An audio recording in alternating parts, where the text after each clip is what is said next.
Everybody, we are going to call to order the City Council meeting for Tuesday, June 16th. Chrissy, would you like to call roll call? Yes. Councilmember Onessa-Rosen. Here. Councilmember Budashevsky. Here. Councilmember Cummings. Here. Mayor Deshler. Here. Councilmember Eidbo. I thought he was here by Zoom. He's zooming in somewhere, but he might not be on quite yet. I'll have to unmute, sorry.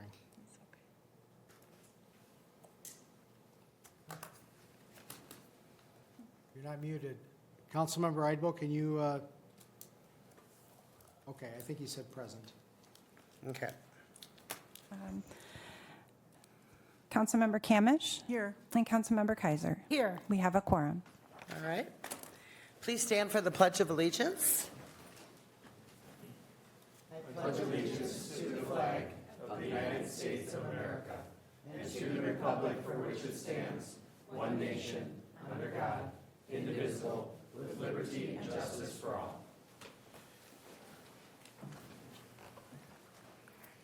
First item for this evening is to approve our agenda as presented to us. Anybody have any discussion or would like to make a motion? So moved. You're moving approval of the agenda? Moving Okay. approval of the agenda. We have a second? David? Okay. Any discussion? I'll second that, yeah. Okay, all in favor? Aye. Any opposed? All right, motion carries. I mean, we do need to do roll call votes. Oh, that's right. Virtual. Guess we have to do a roll call vote because we have somebody zooming in. Okay. Councilmember Kamish. Aye. Councilmember Kaiser. Aye. Councilmember Onessa-Rosen. Aye. Councilmember Budashevsky. Aye. Councilmember Cummings. Present. Mayor Deshler. Aye. Councilmember Eidbo. Aye. Motion carries. All right, thank you. Next is, we have a couple very special proclamations here this evening. This one is very near and dear to my heart. And this is a proclamation honoring Senator Ann Rest, who is with us this evening. So I will read it, and then I'll give everybody an opportunity to talk to Senator Rest. Whereas Senator Ann Rest has dedicated more than 5 decades of her life to public service, first as a local educator and then representing Crystal and surrounding communities in the Minnesota legislature since 1985, first in the Minnesota House of Representatives and later in the Minnesota Senate. And whereas throughout her distinguished legislative career, Senator Rest has earned the respect of colleagues, constituents, local government leaders through her thoughtful leadership, integrity, and commitment to public service, serving in numerous leadership positions, including Senate Minority Whip, Assistant Majority Leader, President Pro Temp of the Senate, Chair of the Senate Taxes Committee, while becoming the only legislature in Minnesota history to chair the Tax Committee in both the House and the Senate. Whereas Senator Rest has been a tireless advocate for strong communities, sound fiscal policy, quality public services, transportation investments, and effective local government, consistently championing issues important to the residents of Crystal and communities across Minnesota.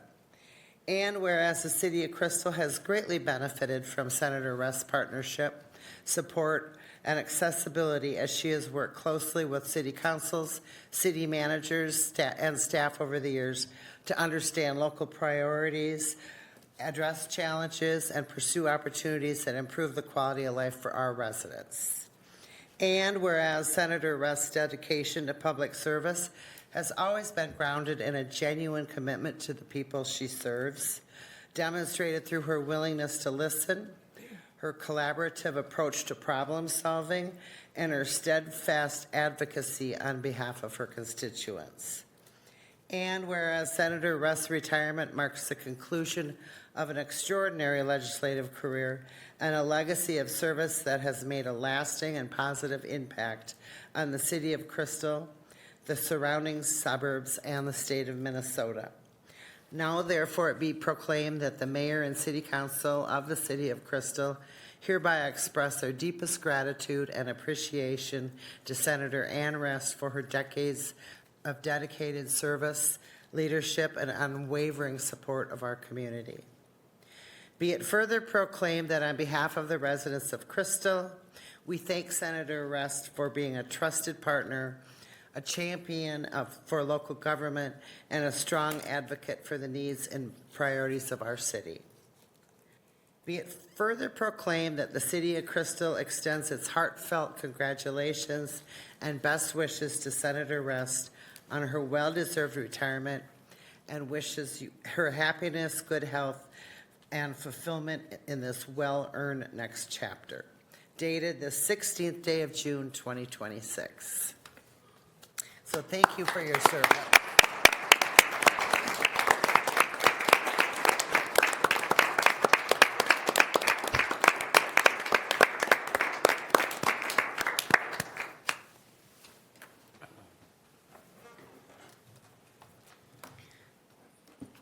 Do we want to give Photo?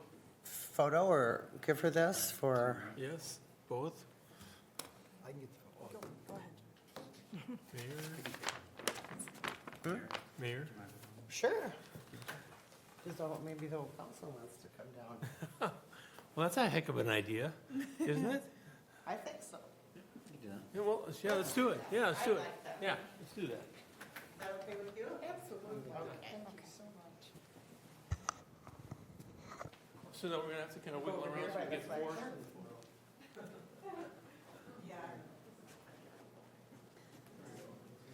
Forrest, you'll be in the picture.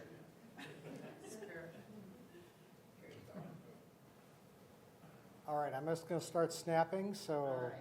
we'll try to pick the best one here. Okay, I got about 7. Hopefully that's enough. Thank you very much. Yeah.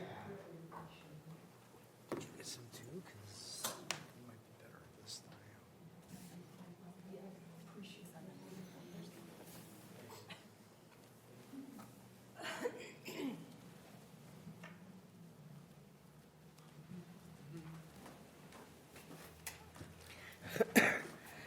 You know, it's a well-deserved retirement for you. But yet, it feels sad to me too because that you're retiring because, government sometimes is kind of, I don't know, you don't always know who to trust or who not to trust or who to believe, who not to believe. But in all the years that I've been on the city council and just a year and a half of mayor, I've always, in my heart of hearts, believed in you and believed that you were doing, you were always fair, you were honest, and you always did what was in the best interest of the residents. So I always appreciated that. You'll never know how thankful I was for your service, so thank you. Others probably want to comment too, Senator Rust, I would not be sitting here if not for you. If you remember the day you strongly encouraged me to run. And thank you for that. It's been a wonderful experience. As a community member, I just thank you for what you've done for our little part of the metro. You've been a role model for lots of us, and you've accomplished great things on behalf of our community, and you're going to be sorely missed. So thank you. Likewise, pretty much second everything that both Julie and Therese said. I just think, working with you, as a partner in politics has been very rewarding. I think our conversations, I've learned a lot from you and your experience based on who you are. And then also, the way you would direct a campaign, I always thought that was pretty cool. You're pretty much like a field general, make sure you go out there and So it's always been a pleasure working with you, and I appreciate your impact on our community and also statewide as well. Thank you. David? Yeah, I just want to thank you for all your years of service. I know it takes a lot of work and sacrifice, especially on the family front, and so I appreciate you for doing that. And you've been very supportive of myself and other candidates too, and that's just been really great. It's been really, really good to know you, and we'll miss your wealth of experience and knowledge. And just want to thank you for all your years of service, and thank you for everything. You've done a lot for our community, and it's been great to work with you.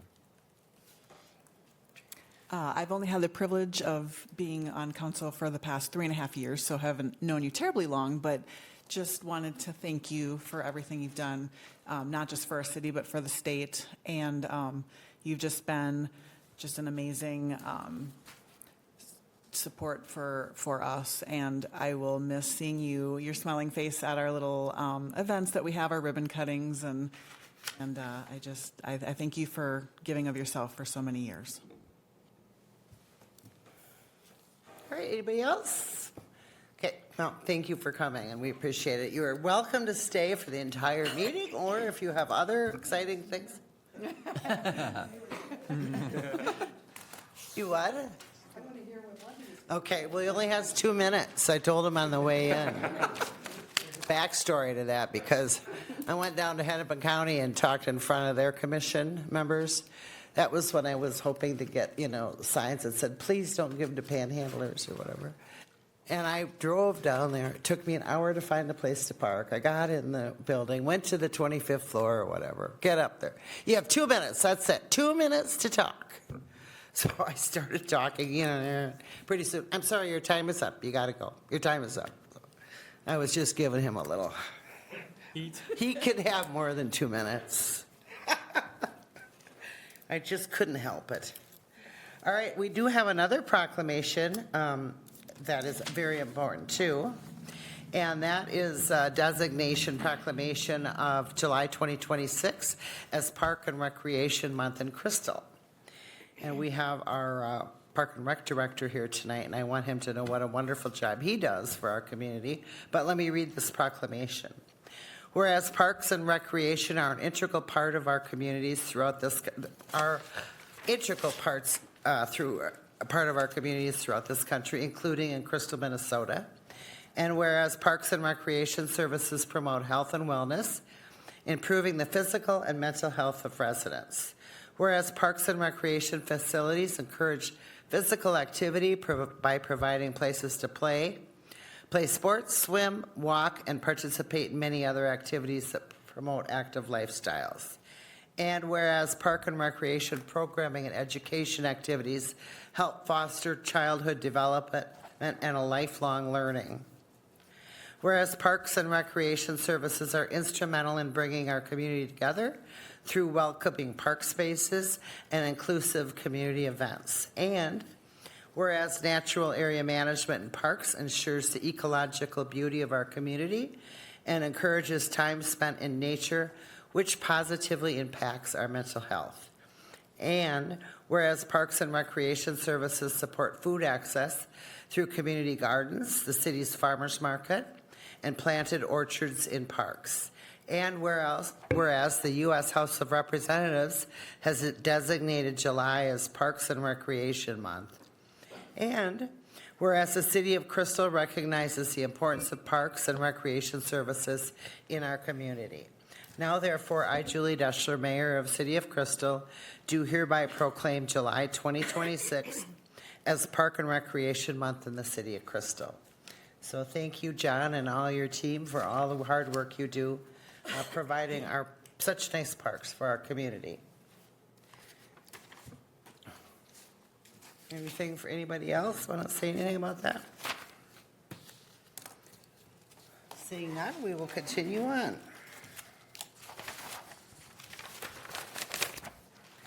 Our next item is number 4. Chief Hubbard will introduce Crime Services Coordinator Amanda, is it Kuzman? Keisman? Sorry. And Mental Health Coordinator Savannah Farmer. You might want to just come and take a chair right here up with us, maybe. All right, I'll let you take it over from here. Well, good evening, Mayor and Council. Thanks for the time. I'm going to do this a little different than what I often do in our recognition of staff. You often get to see our officers and the exemplary work that they do.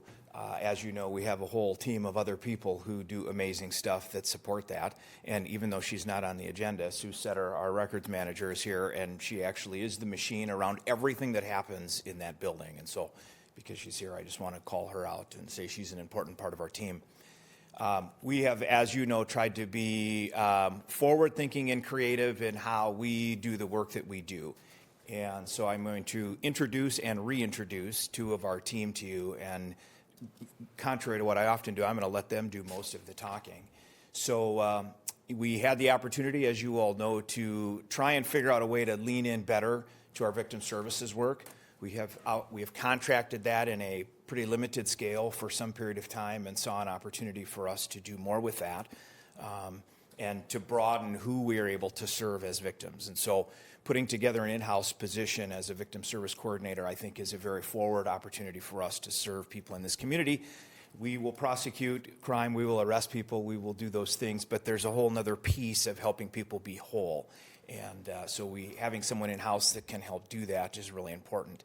And we landed a gem in having Amanda join us. And so I've asked Amanda to share a little bit about, as she's still new into it and still trying to figure out the nuances, not new to the field, but new to us. I asked her to share a little bit about kind of what is taking up her day right now and maybe share an early success or two of things she's seen. So, Amanda.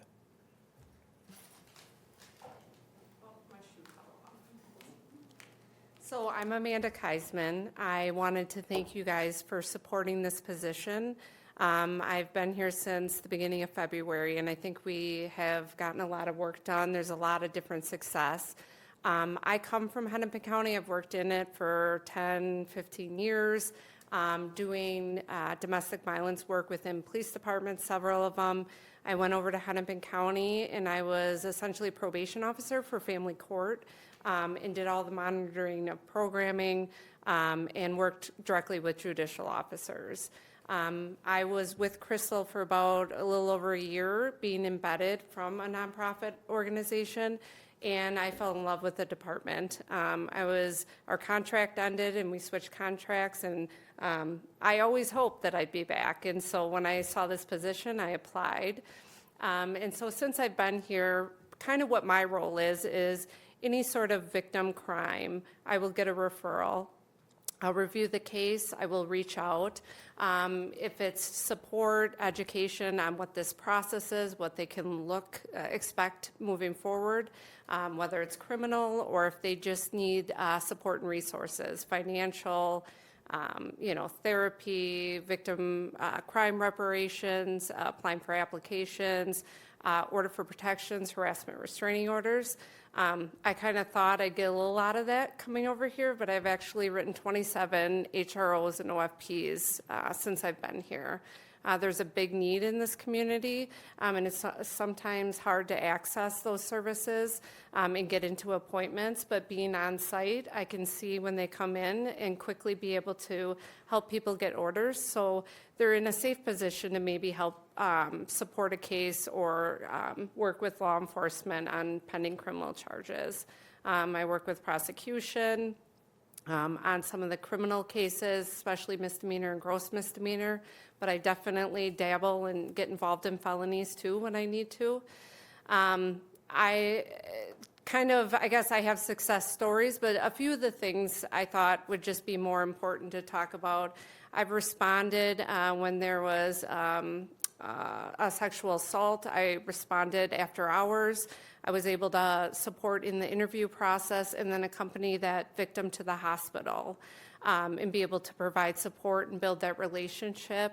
I have, when victims come in after the incident, scenes, working with police for the first time can be very overwhelming and scary. I can explain that process and have investigators do follow-up interviews, which has been successful. Just this last Friday, there was someone with a pretty lengthy criminal history. There's 10 criminal court cases of violating orders, and he has been terrorizing this victim. And this amazing police department and pretty much everyone in it came together, and I worked with the victim. We were able to apprehend him. Me and the investigator just went down for that criminal court hearing, and I don't see it very often, but they put a $200,000 bail on him. Very successful. The victim feels supported. Our community is safer. And those are just a couple examples. And so if if you guys would want, I could send you a list or more in depth on, some of the success stories. But I am trying to honor the 2-minute mark here. But does anyone have any questions for me? What is the HRO? Oh, I'm sorry. A harassment restraining order.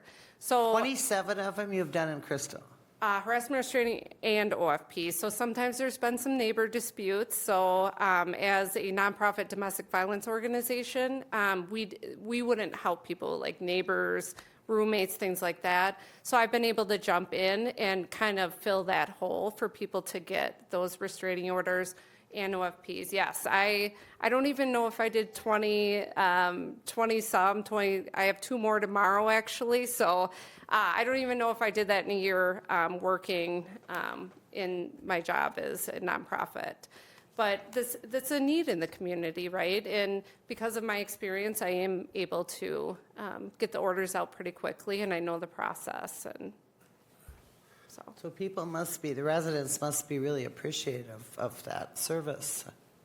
it's just making sure we can meet that need and make, that everyone's safe and feels supported by by law enforcement. Yeah, good, okay. Did anybody have any questions? I don't have a question, but I have a comment. Have had this discussion about, supporting individuals within our community with Chief Hubbard, and it's great that the council is able to support a position like yours as well.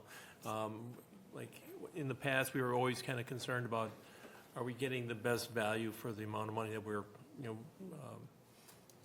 paying the nonprofit organization to do that very service and to be able to bring it in-house. We know that we're able to do a better job and also, be able to meet a need within our community that needs to be dealt with more directly, I guess. So I'm appreciative of that, and thank you very much. Thank you for your work. Thank you. Yeah, thank you very much. Thank you.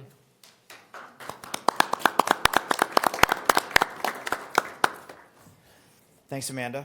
And a reintroduction for the council. Savannah, our mental health coordinator, started with the city in February of 2024. That was prior to her working with Hennepin County in an in better role with us. And as you may recall, we decided at that point that we had a number of restrictions that were in place that really didn't allow us to do all that we thought we were capable of doing with having that position. And so Savannah took the opportunity to join us, and to say that she has made an impact in this community in 2.5 years would be an understatement that probably more than any I would make. She has moved mountains in this community, and the initial instruction as she and I chatted was, we need to go back to our repeat people that we interact with, that officers since the beginning of time will respond to calls multiple times a day, multiple times a week, and try and mitigate the issue and then move on, and the system has kind of left them. And Savannah has done an amazing job of coming in after the fact and pulling every lever that we didn't even know existed to get those people in better positions, which obviously frees the officers up for other calls, but I would argue more importantly, gets people on a better path in their livability. And so I asked Savannah if she would, in the same fashion, share a little bit about what her day's looking like, and that's evolved. Her job has really evolved over the last 2.5 years. And I usually share awards. Savannah has gotten a couple awards when she's been with us, but I think the stories that she can share with you about what she's doing is more impactful than me reading something on a script. So, Savannah. Hi, thank you guys for having me tonight. I'm Savannah. I'm the mental health coordinator, and it has been 2 years, and we've grown so much in our program and what we've been capable of doing. When I first was directly hired by Crystal Police Department, we learned that our highest utilization was coming out of our congregate living homes. So we dove into mastery, learning what the laws and statutes are for oversight, where do we partner, how do we address that call volume, where can we connect the vulnerable adults in their care to get some more support. As we've gained mastery in that area, we've been able to expand. So we've been able to explore more on our civil commitment side, our guardianship and conservatorship, and those are areas that really the community isn't even aware those are interventions or tools that are available to them, and there aren't those resources to walk them along that path. So yeah, we've learned a lot. We've helped a lot of people. The guardianship and civil commitment come in more for the individuals who lack the insight into their own mental health or chemical dependency and the need for intervention. It might be a symptom of that mental illness where they just don't see it. And they think that they're fine and they don't even experience the condition. And family is just terrified, right? They're like, what do we do? How do we intervene? And so we've identified those interventions and we've walked alongside family members. So they're being supported, honestly, by their own kin, which is best case scenario. It's helped a lot with our unhoused population. We have someone that I've worked with from the day I started in Crystal that we're starting to figure out. They've had contact with law enforcement in so many different agencies. They're very highly mobile.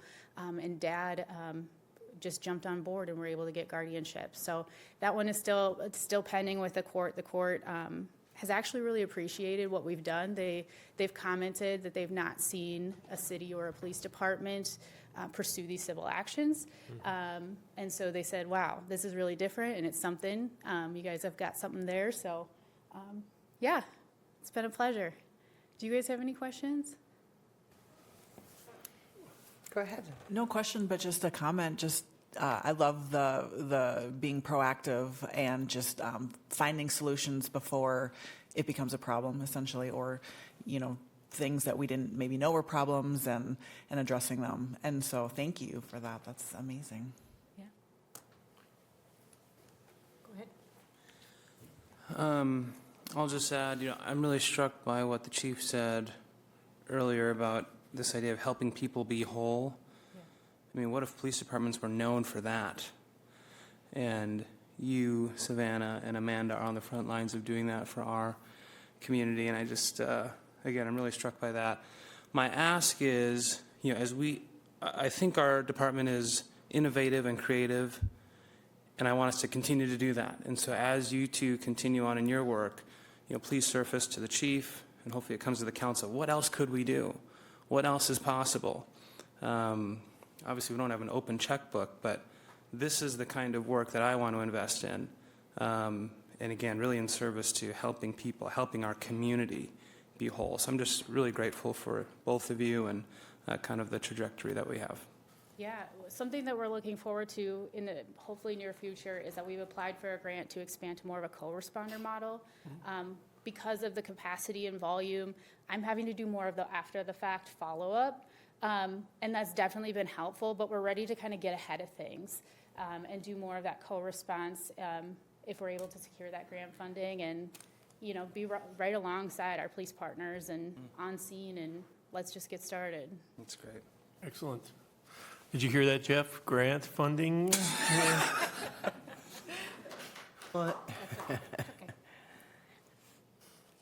So, again, I just think it's important for you to see, and Yeah. they're both phenomenal and scraping the surface on impact. And, as I've shared with you before, as Savannah has gotten comfortable, I should figure out a way to quantify that, but what she has saved us in other areas in just repeat calls. And I can think of 5 what we would call frequent flyers who we've dealt with a lot since she's been with, that she has now helped figure out better arrangements for. And if you figure each of those calls is a minimum 2 officers and probably a minimum 30 to 45 minutes in the best case scenario, multiple times a week, we can quickly do some quantitative math on her intervention is helping us on this end in many regards. And so appreciate the council's continued support as we try to be creative and how to do this work well. So thanks. Thank you very much. Thanks. Yeah, we thank you, sincerely thank you for all the work you do. And I know I've called Savannah a couple times on, people at the park or even a family member that's in crisis from time to time that lives in Crystal. So thank you very much. We appreciate you. And We're happy that you were part of our Crystal family. All right, the next appearance is Commissioner Jeff Lundy. Happy to have you. Thank you for all the work you did in saving our hospital, or a hospital. Our hospital, I think, right? So I don't know who has the presentation. I'll try to move through. There's a few slides. Do you want me to advance it for you, or do you want the mouse?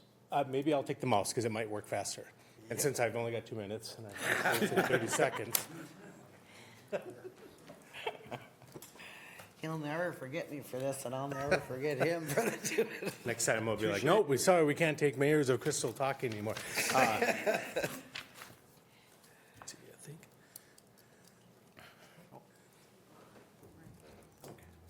What? Wow. Cool. Wow. Wow. There we go. We got it. Perfect. Yes, I used to work in the tech industry, and I can't run a mouse. First of all, thank you very much, council, staff, and the City of Crystal, just for the opportunity. I'll try to be fast. New Hope was last night, which means they got the full thing, and I hopefully have learned some lessons, and I'll be faster than them. And so just I always like to highlight you have a team working for you, that everybody on that list can be contacted if you need something, if I'm not reachable, that there is people who are going to respond and hopefully on your behalf do that. On the right side is just the leadership. When it comes to public safety, I think I chair or vice chair everything at the county, and that's one of my focus areas. Obviously, IGR, which is lobbying, and also chair of a little hospital board that I picked up and that we will be relinquishing by the end of the year, and that was all the plan. So I think I'll try to talk about the blue line, but I think, I always talk about why are we doing things? People always talk, what are we doing? How are we paying for it? All these things, but I always want to highlight the why part. And the why part isn't to put 2 pieces of metal on the ground for 11 miles. It's about providing services.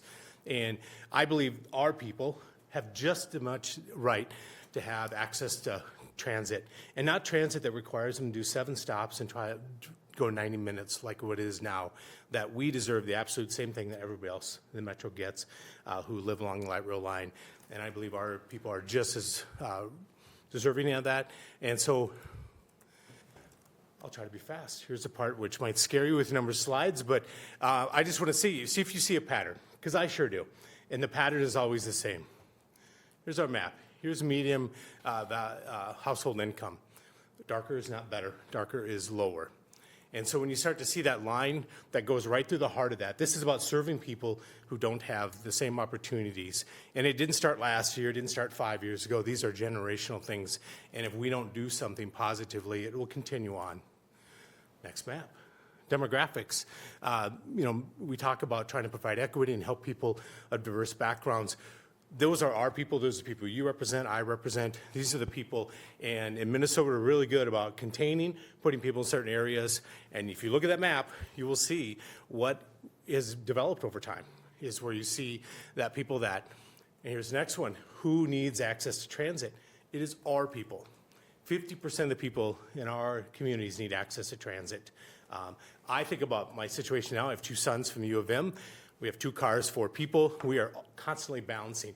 I know nothing of what it's like to not have a car, or a car that you can't depend on. Just because you have a car doesn't mean that it's always running. And then when you get to errands, you got to balance things out when you're taking 3 kids to see the doctor and you have to hop 3 buses.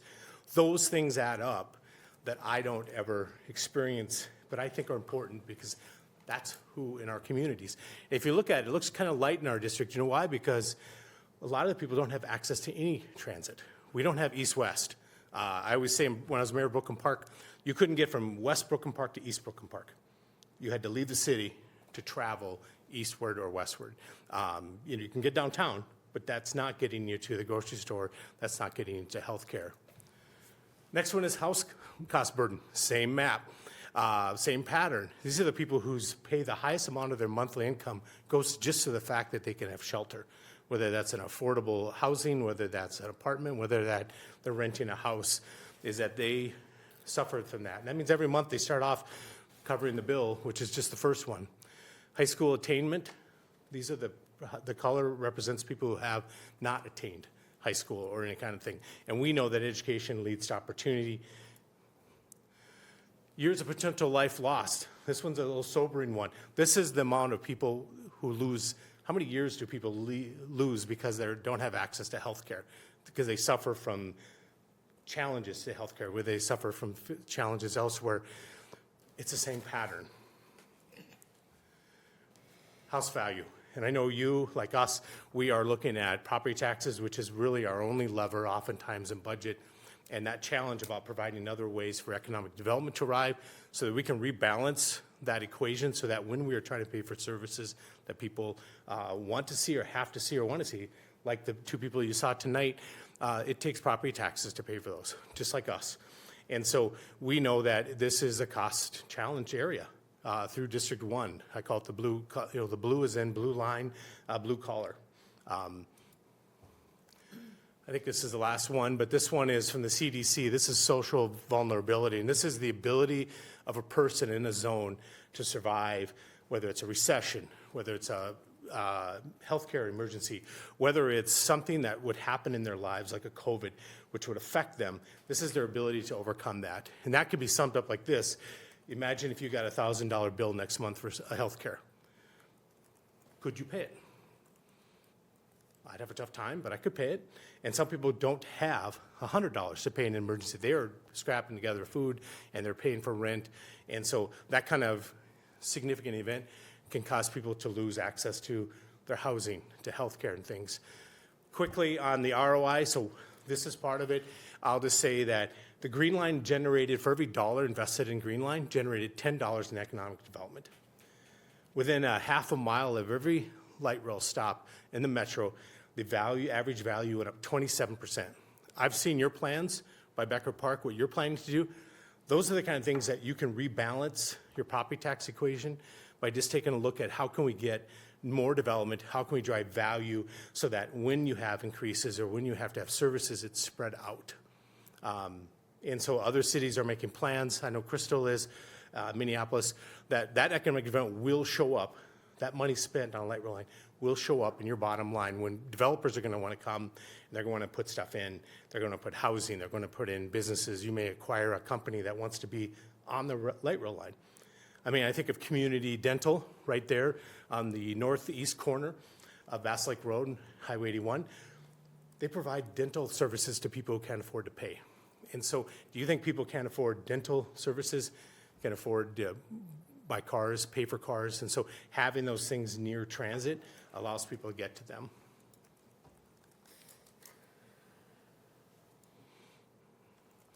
I think the commitment, I believe we're just as worthy as anybody else, and we have been waiting. I was interviewed today, and I talked about 2007, I was on the committee to pick the route and the committee to pick the mode. Right? Been around a long time. That's not necessarily something to be proud of when it's 20 years later near, but we're still working on the line. And that means if you think about it, that's 2 generations of people who've grown up in those challenges that those maps showed. And so I think that the time is now, and waiting just exacerbates. And frankly, there's talk, people will say that we might not get FTA funding. During Trump 1, we got funding for Green Line. I know this, if we don't ask the question and hit the submit button, we're not going to get anything. So we are there at this moment, and I think we are prime and ready. The amount of workers, the amount of people that can get to work, it matters. And I do think if I'm impatient, now is this time. We are ready for the next stage. We are ready to move forward. The county has committed about $2.3 billion to this project. We are the largest funder. We're not the only funder. The federal government, if it comes in as well, will come in at probably about $750 million, and then other entities that put money on different things. And you guys, as a city, have invested money into planning, process, land use, meeting with people. You're talking about, we had long conversations about West Broadway, right? And so those things matter, and they take time, and time is money, and you've invested that time and money. The last couple slides as I try to, I think I'm only at a minute, right? I think so. Yeah. About a minute. I told the mayor that I use the time that I tell my wife, which, just a couple minutes, I'll be there. So my sons have picked up on that well. So I do want to thank, Senator Rest. Frankly, I did not save HCMC. The legislators did. The governor did. They passed the bill. We were there, living there, advocating as best we could. But at the end of the day, I had no vote. It was the Senate, the House, Republican, Democrats, who passed a bill that put us in a position to weather the storm. The storm is coming. H.R. 1 has not arrived. It is not going to be kind to safety net hospitals, whether it's here or statewide, but this gets us into a place where we can start to fight. I think next session, the legislature is really going to focus on this statewide system and not just one hospital. But make no doubt about it, the choice for the county board was very clear that without support, the end result was going to be closure. Thanks to the legislature, and I keep looking at Senator Rest because they did the work, I didn't. They did the votes, they allocated the money. The hospital is remaining open. We are fighting hard. We need to make changes. The hospital needs to be more nimble. It needs to think more creatively. So there's lots of things happening. I think every year is going to be a fight for existence for safety net hospitals. There is not going to be a year where you're like, all is well. We need to be there. And last thing I'll just say is, people have asked me why I spend so much time on HCMC. It's not my hospital. North Memorial is my hospital. That's where my sons were born. That's where if someone says they're at a hospital, I'd go north, Robbinsdale, or Maple Grove. I don't think about that. But one thing I'll just put this in front of you is about 95,000 people go to HCMC level 1 trauma all over the state, right? If that would have closed, your wait time, if you went into Robbinsdale, would have went from 1 to 2 hours to 8 to 10 hours. That's the effect when you have a large hospital that suddenly is no longer there, not able to provide services. So to me, that is one reason why it does affect us. Quickly on housing strategies, we know it's going to be tough this year. The federal government is making changes. The state government is making changes. And so we are doing a couple things that I just want to say is we are trying to provide our housing support at the tail end. So if somebody's having challenges paying their rent, we won't get involved until they're at eviction court. And the reason is this: we don't have enough money to last the whole year. We actually break it up into chunks because we could blow all our money out in the first 3 to 4 months in housing support where people have needs. So we wait till they get to eviction court. We have a team called ARS, which is, I just totally dropped what it stands for, Adult Representation Services. So they provide services at eviction court, and they work with the landlord and the judge to take our limited pool of money and make it last longer. So instead of saying if Councilmember Kaiser needed $2,000 to catch up on rent, we're able to negotiate that down to $1,000 at eviction court.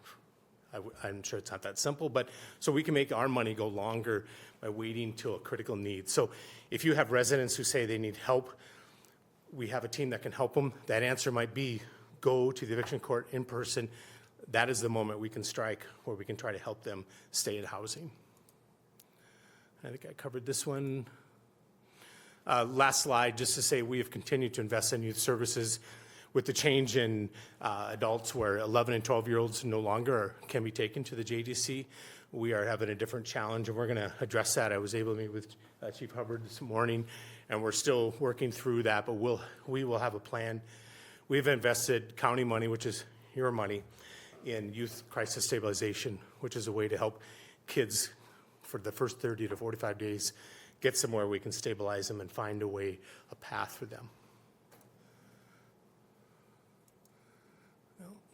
Somewhere there. It is the last slide. So I'll just say if there's any questions, Mr. Mayor, but I do appreciate your time. Any questions, Fred? Just speed We talk. appreciate everything you do. We really do. I'm impressed with what you do. I mean, everything that you touch, I think you do a great job. And, I'm really impressed. Thank you very much, and hopefully we can get this blue line across the finish line. So. We deserve it. Yeah. And don't make anybody asking questions tell anybody here that our people don't deserve absolutely what other people have. Yeah. We have the people who need it. And I agree. I mean, I've been living here for almost 30 years, and it's been part of the conversation. And I've watched, the effect of the green line and the blue line on other communities. And I really think that we need that type of investment here. So, thank you. Thanks for coming. All right, thank you. Appreciate it.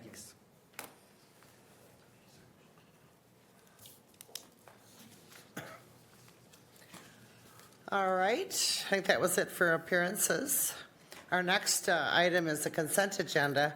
Consent agenda is items that are routine and non-controversial in nature, and we generally approve them in a single motion. So I'm going to read through them, and then if anybody has any that they would like to remove from the consent agenda, just we can talk about it. Approval of the minutes from the following meetings. City Council work session on June 2nd, 2026. City Council meeting on June 2nd, 2026. Approval of disbursements over $25,000 submitted by the Finance Department. Approval of list of license applications submitted by the city clerk. Adoption of a resolution recognizing Independence Day.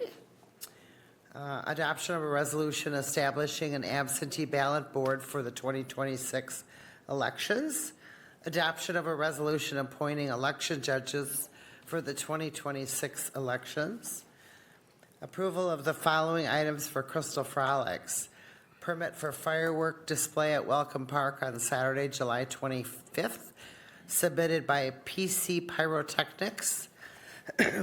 Temporary closure of portions of 46th Avenue North and 47th Avenue North from July 24th to the 26th for city and volunteer staff vehicle parking and firework display.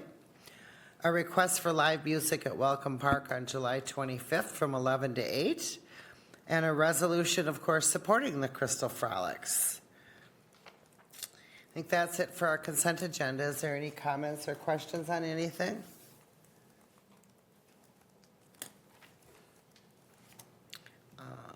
All right, I need a motion to approve the consent agenda as read. Tracy? I will make a motion to approve the consent agenda. And Teresa? I will second that. All right. Any further discussion? All in favor, say aye. Aye. Sorry. Oh, we have to roll go. Roll call, yeah. Forrest? Councilmember Kaiser. Aye. Councilmember Onessa Rosen. Aye. Councilmember Budashevsky. Aye. Councilmember Cummings. Aye. Mayor Deshler. Aye. Councilmember Idebo. Aye. Councilmember Kamish. Aye. Motion carries. Okay. Next is open forum. Open forum is an opportunity for residents to come and discuss ideas, concerns, suggestions, and each person has about up to 3 minutes to chat. A minute longer than Hennepin, by the way. And no topic can go longer than 10 minutes. And I think we have a couple people here. Generally speaking, just so you know, we don't address the items, but we listen and we'll take it under advisement, and then we could add it to a future council meeting. So, first person here is Samantha Huberty. If you just state your name and your address. Do they have to do that nowadays for the address for safety reasons? Is it mandated to say their address? Okay. You don't have to say your address if you don't want to. I'm Samantha. I live in Crystal, There we go. and I've been here for the last like 18 years. And I am seeking clarification regarding the police department's involvement with a recent ICE detention that occurred in the community on June 5th.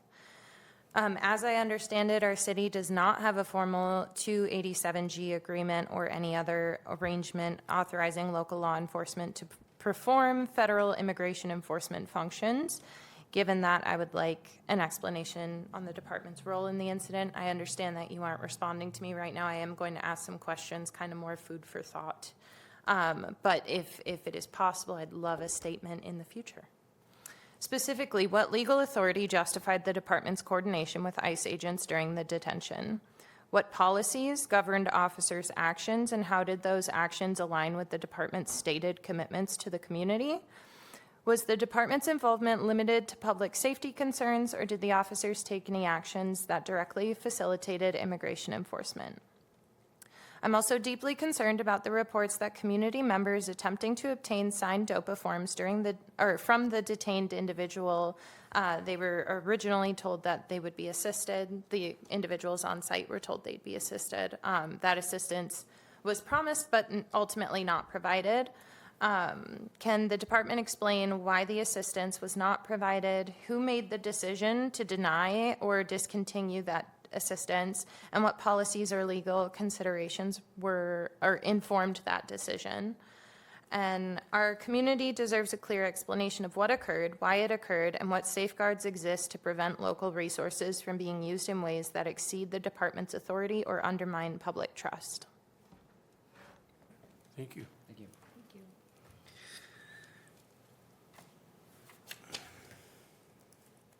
The next person is Kate. How do you pronounce that? I'm a short person.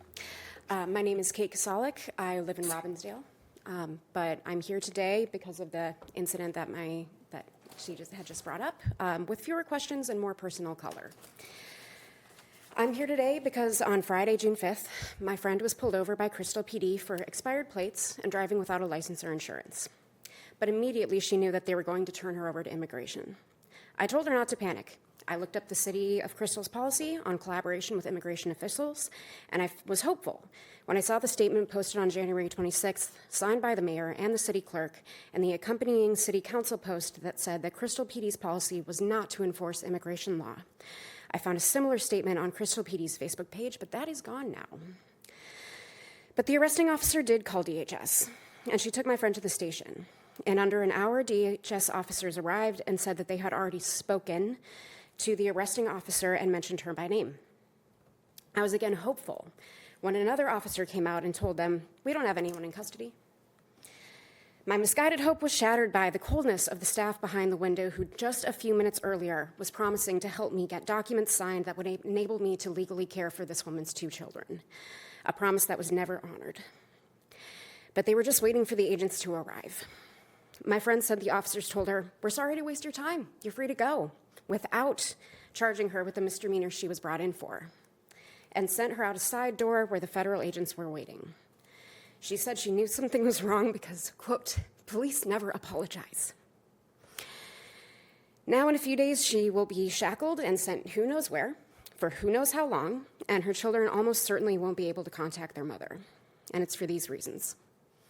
The police don't help. Usually they make a bad day worse. Every official in Crystal who made that promise is a liar. And my speaking here won't make a difference because police don't apologize. Thank you. Thank you.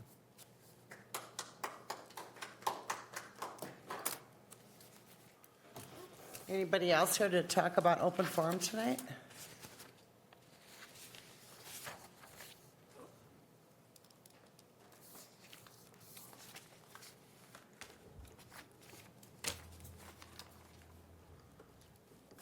I'm before the council to ask for the immediate termination of the Crystal Police Department's contract with Flock Safety. Undoubtedly, ALPRs provide extraordinary information to the department, but there are essentially no guardrails or consequences for abuse. Actually, there are consequences, but those are borne solely by taxpayers. The powers Flock affords most closely mirror those police have typically had access to via the state driver's license database. Flock is exponentially more powerful than the Department of Vehicle Services, but the avenues through which each is abused are closely intertwined. A little bit of history on that.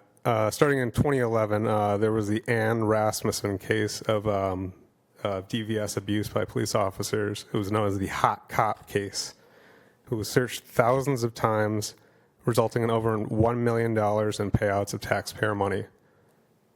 Only one police officer out of the 104 named for searching her for basically no reason other than to access her information and look at her driver's license photo received any tangible consequence. That was a 5-day suspension and a demotion.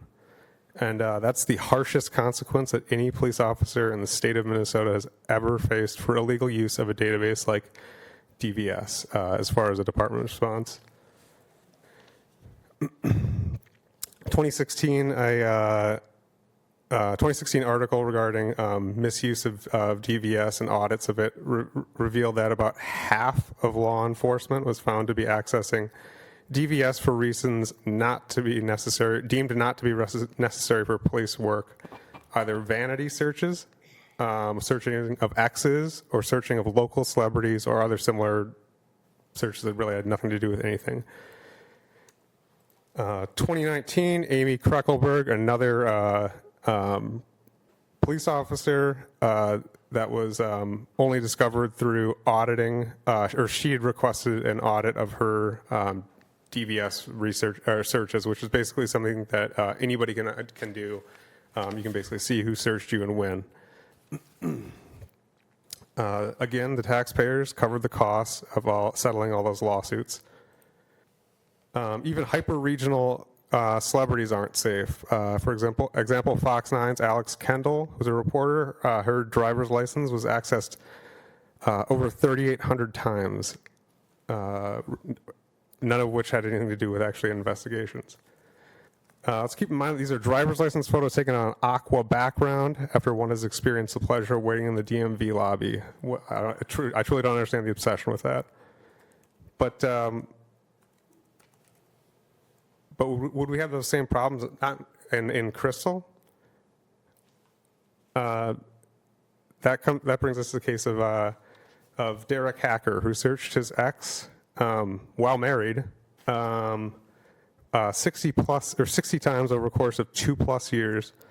Again, there was no guardrails. No one caught him. It was brought to light because he showed up to this woman's daughter's house. He was allowed to take an Alford plea, which is not an admission of guilt, just an admission that you're basically the state has enough evidence to commit or to convict me. His only punishment was 2 years of unsupervised probation with no same or similar, and a whopping $586 in fines. That's $9.77 per search of the DVS. I think he got a pretty good deal. And this was not a rookie or a rogue cop. He was a lieutenant, a SWAT commander, and served alongside many of those currently in leadership. Taxpayers paid our 2025 settlement of $200,000, while Derek Hacker failed to even show up for the administrative law judge hearing. The other costs of that of his searches, the city invested, I think it was $11,000 or $12,000 in investigating him before he resigned.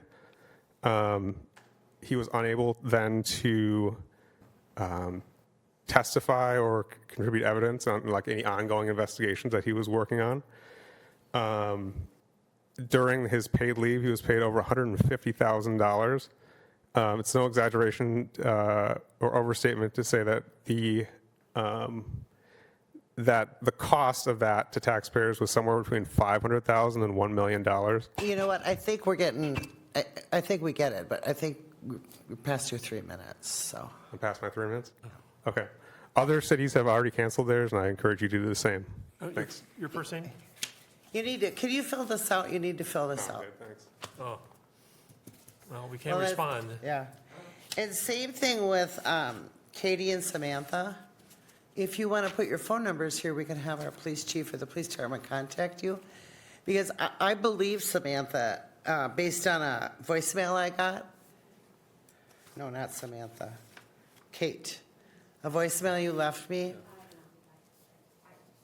but it was like unknown and no phone number, no anything. So I listened to it, but I had no way to return the call. The only person I've been in communication with is somebody named Ashley, and we've had a really some nice conversations.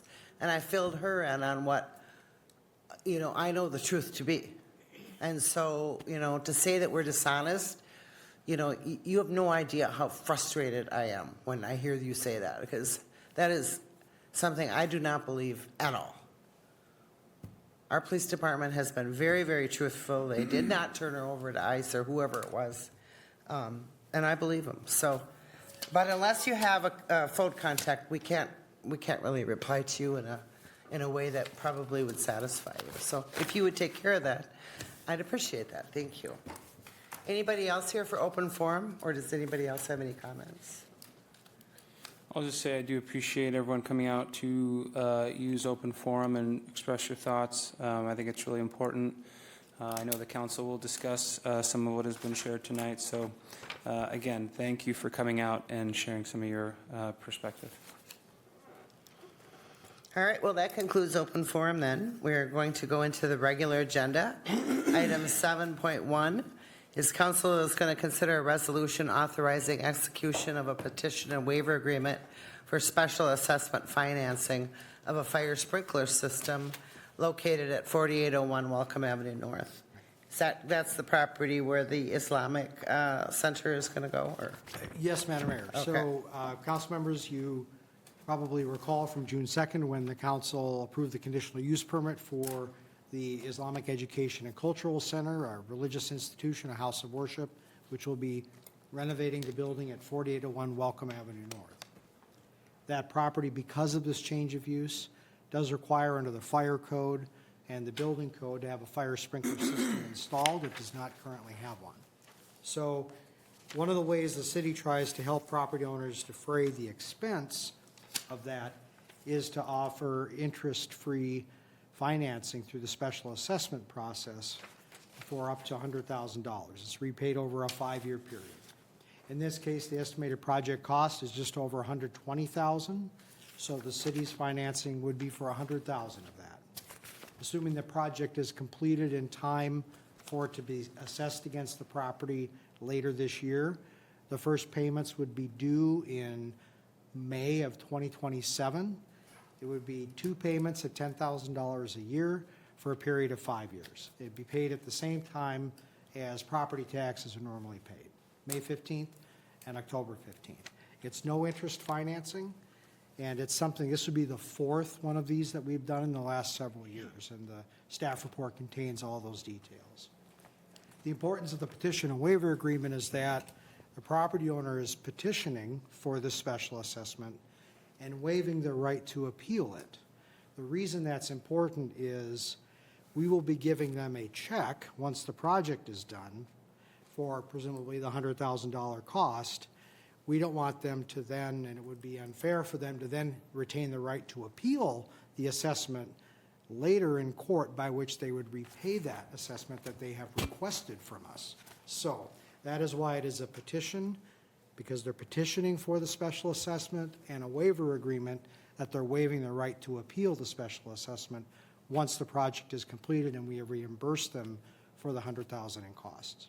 So with that, we would ask you to approve the resolution or adopt the resolution authorizing execution of the petition and waiver agreement for fire sprinkler financing at 4801 Welcome Avenue North.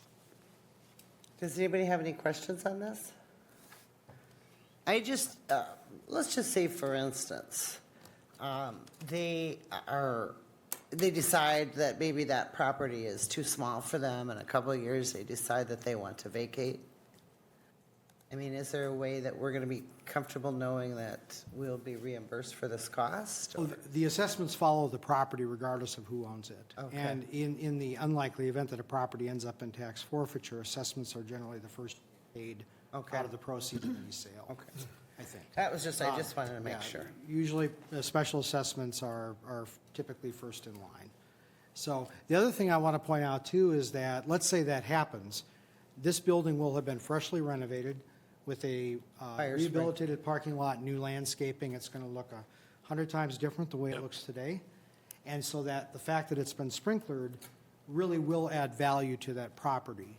And it could be repurposed for other legal uses under our zoning ordinance, of course, but the building will have a substantial ability to be used for other things, even if this particular use doesn't need it anymore. I was going to tell you guys that Steve-O's, there's this big celebration of life on Saturday there, and they were wondering if they could use the parking lot for that new church. And of course, I said, well, you have to ask. So anyway, I emailed the owner of the property of that church. Oh, yeah? And he emailed back within like 2 minutes on a Sunday night, like saying, absolutely, you're more than welcome to use it. So that was a nice neighborly thing that they did. Yeah. So, all right, that was it. That's my happy story, happy community story. So we need, is there a motion? I can make that motion. All right. I make a motion approving a resolution authorizing execution of petition and waiver agreement by and between the City of Crystal, the AKY Group, and Islamic Education and Cultural Center. Is there a second? Okay, Therese? I will second that. All right. Any further discussion? Okay, we're going to need a roll call vote. Finally caught on after that. Councilmember Onessa Rosen. Aye.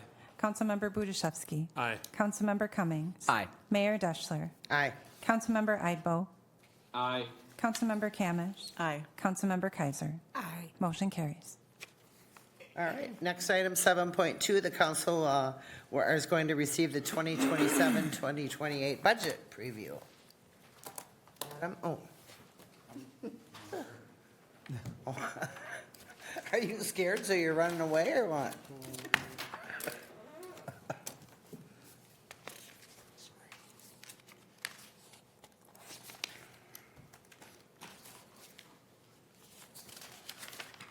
Mayor, members of the council, I did put together a presentation tonight. Go ahead and- Quick slideshow. There you go. All right, here's just kind of the order of things this evening. The 27 budget, it's the first year of the 2-year biennial budget that we do here. 27, that's obviously the primary focus this year. The 28 numbers that you will see. Again, we don't have any numbers here. This is the kickoff meeting. This is kind of where all the fun starts. Staff has already been working on the budget over the last month, and we've got the next month to keep working on it. But 28, again, there's just going to be estimates. Obviously we refine it every year. The primary focus of the funds that we look at through the budget process are the general fund. We also look at the long-term plan with the capital funds. We don't, as a practice, spend a lot of time going into the enterprise funds. Those are not impacted by property taxes. Those are through water rates. As a reminder, we are planning on doing a water rate study, which we do every 3 to 5 years to address those. The big thing, the big thing that the enterprise funds we do touch on is the capital projects. And those are kind of every year they're in flux. We don't have which road project or which sewer water project that we're doing in 10 years, but we kind of try to narrow it down to that primary few years out. I just want to reiterate both to the public and to the council, we have heard the concerns over another year of aggressive levy increase. So we are very diligently working on adjusting the plan that we've been, I like to call it a recovery plan that we've been working under the last couple of years since I got here. The schedule, I did send this out. It's in your packet. Shouldn't be any changes from what you have in front of you, but as I said, in June and through July, staff will be working on preparing the preliminary budget. And then in August, we have a couple work sessions. We'll be starting again with the general fund and then talking about the other items. We plan to do, or I think I talked to John about it, we plan to do another kind of park project preview. He just did one recently about kind of what we have in the next couple of years. So we'll kind of just touch on that again if there's ever, I know the council had asked if there's going to be another opportunity to talk about some of those outer projects. But as we get into the long-term plan, we'll be able to really kind of dig into those if we want. We have several opportunities throughout the whole process for additional review. They're not always needed, but it's always something, we might not have specific information, so we'll update that as we go. September 5th is when we're scheduled to, I'm sorry, that should be the 15th, my apologies. September 15th, the preliminary levy and budget will be approved. And then we will, again, continue to fine-tune the long-term plan. And if you recall, the long-term plan is not just the capital projects, but it's all the financials. It's the projected tax levy, the general fund balance, all the kind of behind-the-scenes accounting for all the finances for the city. And we do have on October 6th the additional public input meeting. It's not required, but our city's been doing it, and the council said that they'd like to continue doing that. So it's a great opportunity, additional opportunity for the public to come and give feedback on the proposed budget. And then in November, we'll adopt the fee schedule, and then December 1st, presumably, we will be having our truth and taxation hearing. The council will set that date at the 9/15 meeting, and that's when the final levy, budget, and long-term plan will be adopted. Tonight, because it's just a kickoff meeting, some of our goals are just to get some overall direction. You know, we've kind of touched on it a little bit informally over the last several months when we've been talking about water rates, some of the different fees, and there is one. There's only one addition that was requested to at least get, have the budgetary information of a staff addition, and that is that co-responder that we've applied for a grant for. So I do have kind of some rough figures for that. As we put the budget together, right now it's created in the system, but it has not been entered into the actual operating budget for 27 yet. And then if there's any other council policy or initiatives, and these are where I'm going to go through these, kind of some of our funding approach that we can reduce the levy increase by pulling some of these additional levers, as I refer to them. So a couple projections to remind everybody where we started back last December when the last budget was approved. We were projecting a 12.6% levy increase. That total budget increase was $2.8 million. And just to give you a kind of an idea of what 1% of that, what 1% of the increase would be, it's about $224,000. So if you want to bring it down, I get into this a little bit further. Every $224,000 that you eliminate from the levy increase, again, that's not necessarily the budget increase, but the levy increase, that would drop at 1%. We do, under our union contracts that have one more year, 2027, it's a 4% COLA. And then, as you may know, with the new positions we created last year, not all of them were budgeted for a full year because we weren't expecting to hire them January 1st. So those next year will be the first year where they're budgeted, presumably, for the full year. And one of the other projections is that our current plan, the adopted long-term plan, has a $100,000 increase for a total of $1.1 million. Essentially, it's a budget surplus to replenish the fund balance. I mentioned this already a little bit. The new expenditures next year, there shouldn't be any changes other than the COLA, but at the end of the year, so we will start labor negotiations already next summer into the fall. So it will impact the 28. So again, those 28 figures that you'll see, they're estimates based on our best information this year. They'll be updated as we get into next year's for the 28 budget. Again, personnel updates, there's only one new position being proposed, and that was at the council's request to identify it. One of the other specific items is the forester position. We're in the process. I believe we did have we extended an offer, and it was received or accepted. So they are not entirely clear on the start date. Okay, it's a contingent offer. But that position, we only funded half of it because we didn't know at the time when the budget was developed which city would kind of own it. It is going to be a Crystal employee, so it'll be reimbursed for half the cost, half the expenses by Brooklyn Center. So it'll be offset by revenue. Again, the co-responder position, we're applying for a grant. We're not sure exactly when we'll find out about that, but as the council asked, this is the projected cost, and that's the all-in. So it's about $160,000, and there was in 2023, Brooklyn Park hired this specific position, and at that time, the starting was $93,000. Obviously, we're a little bit smaller than that, but we did check the market.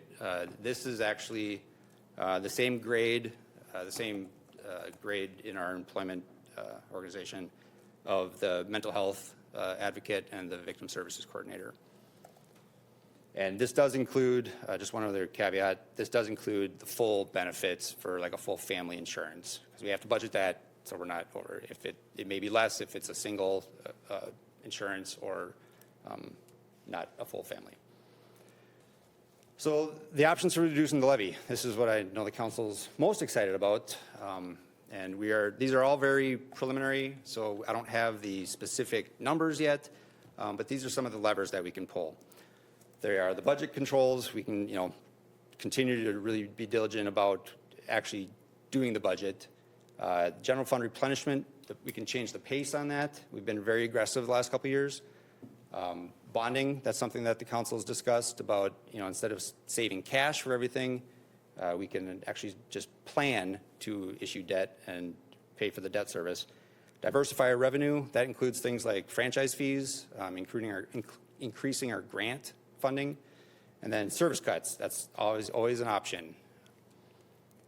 So budget controls, again, and for everybody's information, the city is subject to the same cost increases that we're all experiencing. As was mentioned at the work session, fuel right now it's increased across the board and we get a really good deal, purchase at wholesale, but it's still increased. There's very few things that we have discretion through the year on. We can't just cut out Netflix. We can't, we can try to if it gets tight, but unlike a household, we have to provide services throughout the year to the entire city. Again, staff's not seeking any significant increases or additions to personnel or services at this point. We're not expecting any. I know the staff can back me up that I've communicated to them. We're really trying not to add anything. However, we are working to make sure the budget's aligned with our priorities, with the council's work plan, as well as all the other planning that we're doing, and continue to provide our quality services at the same time maintaining that balance, because the taxpayers only have so much capacity to be able to afford to live here. The general fund replenishment, that would be essentially easing the replenishment pace. As you know, we had a great year in 2025, being under budget, and we had a couple other very beneficial circumstances that occurred. And so we essentially gained a year in our plan to replenish the fund balance. If you recall from the audit, which you should all have got a copy of that tonight, it was about $900, almost $1 million, that we were under, our expenditures were under our revenue. So it was a wonderful benefit. Again, some of that was because we had open positions. Some of that, our insurance was less, but it all adds up. So with that year of progress that we've made, there's a couple options. We can, just go at a slower pace overall, and reduce, instead of going to 1.1 million, we could cut that down. Now that would impact outer years. So do we want to add more to other years, or do we want to extend it out farther? Right now, I believe our target will be at our city policy, which the council, if you recall, also last September, we lowered the target rate. We are currently projected to hit our target in 2029. So with this additional increase, we're now, if all things else are the same, we'd reach it in 2028 or sooner. So we made a lot of progress this last year. So we can extend it out and not do a lot of damage. We have to be careful that we don't spread it out too far. The longer we continue to kick the can down the road on anything, things just get more expensive. And we'll talk a little bit more about it in a minute. This is just a graphic that was included in the audit. As you can see, we really made a large increase. And some of this was planned. As you can see in 2023, that next year I came in, we had a really in-depth discussion of the fund balance, and we made some corrections, but we kind of outpaced our aggression. So that's one thing. As you can see, again, that curve going up on this next screen, we are getting really close. And these numbers, this is unassigned fund balance, and this is based on the state, but that's our total at the end of 2025. Now, every year, if there's a budget increase, again, that you don't just keep going up. We have to keep pace with it. And that's something that, again, going forward, we are going to be much more responsible about accounting for any budget increases to make sure that the fund balance stays positive. There was also, I'm trying to remember where I put it. This number E here, well, not an immediate impact, so it's not going to do a whole lot for this year or the next couple years. But if you recall in our long-term plan, we're going up to like 55% fund balance in 10 years. We've identified, there's no need to go that high. We want to be above 40, which is our policy target. But we can start reducing that. And so that extra dollars that if it's above the target, we can reallocate that to other capital needs. But by the time we made the decision last year, we didn't have any time to try to smooth that out and bring that down in the outer years. So shifting some things, that should have a great opportunity for us to ease things. The other thing, bonding, or one of the other things, as we talked about last year, and the council to date has said that it is interested in potentially going back to issuing debt. We're currently on target, if we stick to the plan, to be completely debt-free by 2030. Basket Creek is scheduled for 2032, and that's going to be a $5 million project. That's the estimate. Right now we're collecting cash for all the park projects and all the capital projects to continue to pay cash for it, not issue any debt. When projects become this large, it really makes sense, instead of having to spend that fund balance, not just the general fund balance, but that capital fund balance, and spend all that cash, unless you're replacing it on a regular basis, you can get into trouble. And that's what we kind of got into.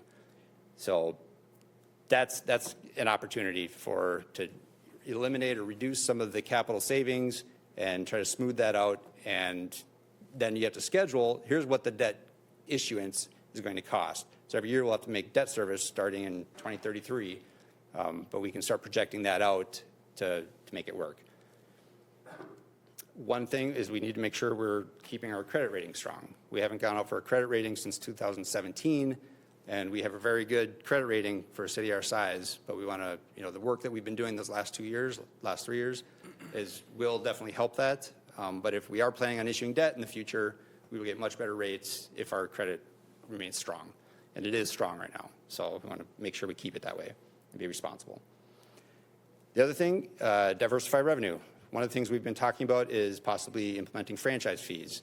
This, again, as the council is familiar with, but more for the public, this would be a monthly fee that the city would have the utility companies collect, instead of having it be in your property taxes. Right now, all of our revenue is in the property taxes. And what that creates is kind of a artificially or intentionally higher tax levy. As we talked about, some of the other, all the neighboring communities, New Hope, they have $1.25 million in franchise fees that they don't have to levy for. But if our levies are the same, they're still getting $1.25 million more than us to provide essentially the same services. Also, it's a little more fairer because the residents who are living here are paying in for those franchise fees, and the same with the bonding. If they move before the project's done, they're not paying for that future project necessarily in the same way they are right now. But you're only paying the amount that whatever the fee is while you're a resident of the city paying those utilities. And then the other thing, we've been working on this and we will strongly continue, is to continue increasing the percentage of revenue from grants versus property taxes. The last option, or the last lever, which we always have, even if it's painful, is cutting services. Now, as I mentioned earlier, about $224,000 for each percentage of the levy. I showed the chart here, and again, this is an estimate, but right now, 12.62 is what we had projected, and that's with no reduction of the levy. For each percentage down, you can see if you want to get down to just below 10, you're still going to have to cut $672,000. So it's not a simple that's a lot more difficult to add up across all departments, but it can be done. If we start getting into serious, you saw the one position there, the co-responder, that's $160,000 all in. That's less than 1% would be more than one person, but that's what we would be doing. And with a fairly limited staff that we have, we probably likely would be seeing some type of service adjustment. So tonight, the decisions again for the council is what overall direction do you guys have? Again, we don't get into the specific details of dollars and cents here, but the one position that we added, is that something that the council still wants to continue? We don't, and if we want to, because we don't know when we're going to find out about the grant. But if we want to keep it in the September and we get the grant, then it would offset that. Or the council can always, if we still haven't heard about the grant, they do have the ability at December to remove that item. So we just kind of need to know, do we include it in the budget now, or do we just keep that and talk about it at a later date? And then any other council initiatives or policies that you guys have that we haven't addressed already. I know with the climate action plan coming, we'll be talking about that again in July 21st. If there's anything in there that the council wants us to, look at or consider. And then the other levers that we talked about, or that I mentioned tonight, if there's anything specifically that you want to make sure we're looking at. Right now we're looking at all of them. So those are kind of the items that we would appreciate getting some feedback on. Tonight? Yes, tonight, Just right? very high level. Like over the next month, the staff will be working on the budget. So if there's anything specific that, one example is the co-responder. I created that position in our software, and so we have the figures. We have the amount that position potentially would cost. If there's anything else like that, or if there's, Mayor, I know you've mentioned, you'd like to see 5%. And if that's the direction from the majority of the council, staff will need to come with a plan and we can work through it. But if, as we've talked about, picking arbitrary levy percentages isn't ideal. But this is a conversation. You guys ultimately have the control, so staff, if you direct us to do X, Y, or Z, we will do it and find a way. I would just kind of throw in 5% out because, the residents cannot take any more. It is just, from the feedback I'm getting, it's like they can't. You can only get so much blood out of a turnip, if any. And we don't know what the tax impact for that will be yet. Obviously, that comes later in the process, but also keep that in mind. So it doesn't necessarily mean it's going to be a 12% tax increase. That's the 12% levy increase. Yeah, it's different. No, I understand that, but to the the residents, they hear the 12% and they're going to go. One, just as a kind of to reiterate, just to, let's say, instead of the 1.1 million for the fund balance, if we dropped it by 500,000, because we just gained $1 million, that brings it down, 2%. So, just that one little thing, that's right off the top. So, obviously, I think that needs to be part of our discussion. Yeah. But Tajay has his hand up. Thank you for the overview. It's helpful. The co-responder, is this basically another Savannah role, or just remind me of what that position is? And then also the grant, does that cover the role in full for a year, for multiple years? How does the grant work? Councilmember, the grant that has been requested from the state would cover the entire position for 2 years. That's the request that we've made. And the co-responder model that we're looking at is, as Savannah mentioned, she does follow-up work primarily. If she happens to be available at the time that officers are going on scene of a call, she'll respond there and try and interact with them in crisis. But her workload is such that that's pretty minute that happens. The idea of this person would be that when we get a call for a crisis call, a mental health, a chemical dependency issue, that the co-responder would respond with an officer, and once the officer has deemed the situation safe, the co-responder takes over the call and facilitates moving that forward. Depending on that, one day they may be going nonstop, one day they may not be going at all, and so that would allow them to help dig Savannah out of some of the deeper stuff that she's in kind of as the offshoot of that. Great. So that would be my high-level description of that role. Thank you. Well, I'm very supportive of that role, so I'd love to see the council invest in that, and I appreciate that role being brought forward. Otherwise, my perspective, I do think we should slow down the general fund replenishment. Not too much, but a little bit. I am in favor of moderate franchise fees. I'm very in favor of bonding, and I would love to see that reflected in our long-term capital. I mean, specifically for Bassett Creek, but if there's other things as well, I mean, I just think that will provide a meaningful decrease in the levy, but I'd love to see that. Okay, I think I addressed all the things. That's where I'm at. And then, I have a question, Mayor.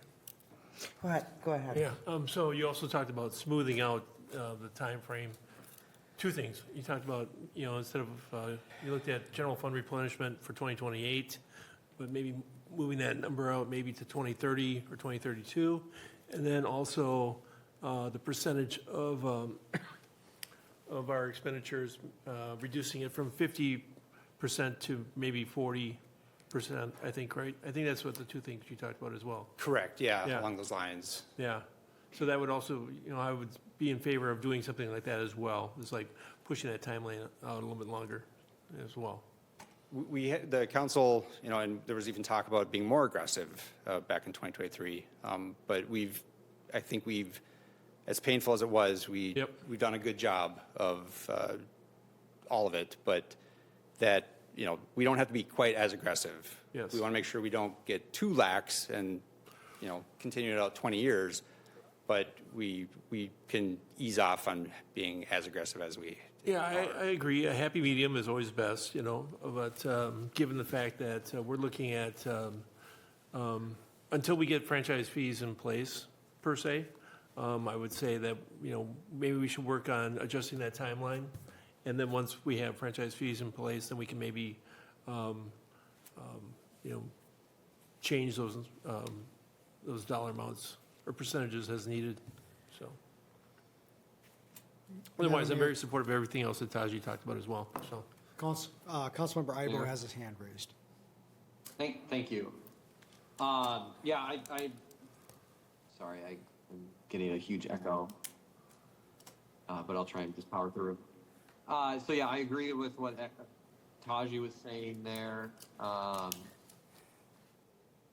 I think the one thing that I would just like to mention is with the replenishment, I would like to ensure that we reduce our contribution for this coming year by whatever excess we hit last year without, sorry, the echo is extremely distracting. I'm going to try and fix the echo, and you can come back to it. But essentially, what I'm trying to say is reduce the contribution by whatever excess we gain, and but still keep us on the same plan. And then I do have a couple thoughts, but I need to figure out the echo. Sorry. I think ultimately what he's saying is he agrees with me, so. We all do. Yes. Okay, any other comments on that? Just, I think about it kind of similar to Mayor Deshler is we've had a lot of increases with our levy, and I'm looking for ways for us to decrease it, decrease that 12%, the initial whatever we see. So that's what I'm thinking going into it. So like the that added co-responder position, I'm not very interested in that right now. But I just think, lowering that levy and just looking at what we can do for that. And then the same point about the our cash reserves, just I think use that as one tool, not the main tool for funding projects. I like that. And reducing our reliance on that as well as much as possible. Kind of, I would go bare bones, and maybe you could even like eliminate it. I mean, I'd be for that if that was a thing, but that's just some thoughts going into budget season for me.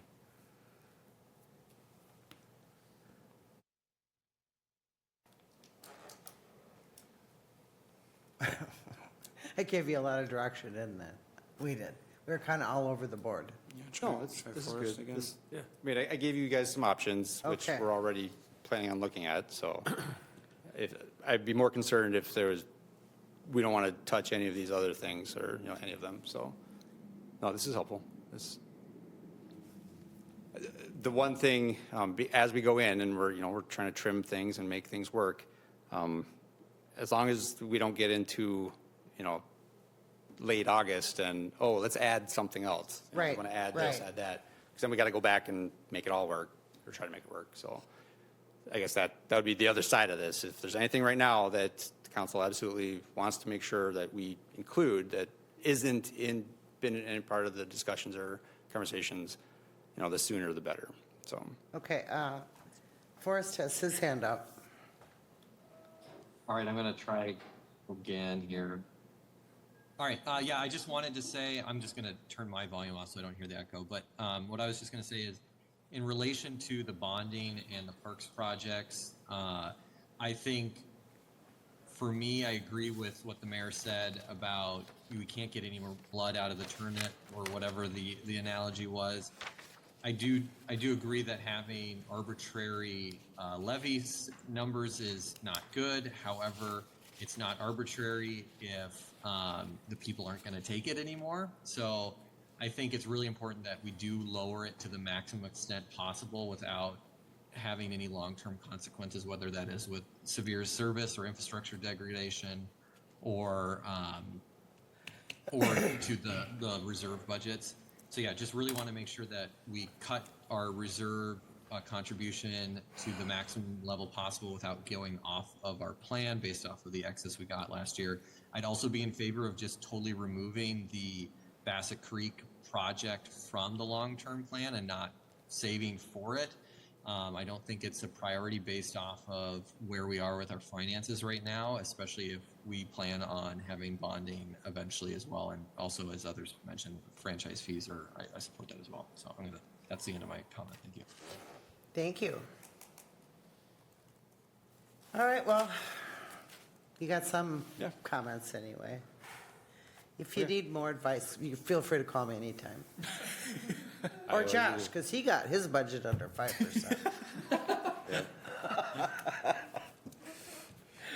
All right. Thank you. I know it's a lot of work. Takes up an enormous amount of time for all the departments. And I know it's a stressful time, so we appreciate everything you do.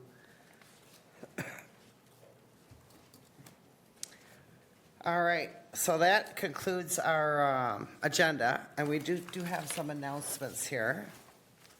So let me read those. City offices will be closed on Friday, June 19th, in observance of the Juneteenth holiday. Crystal Airport Open House, I know about this one, I'm flying, is this Sunday, June 21st, from 8 to 3. Just want to give you a couple highlights. At 9 o'clock, there is scheduled to be, weather permitting, a formation flyover.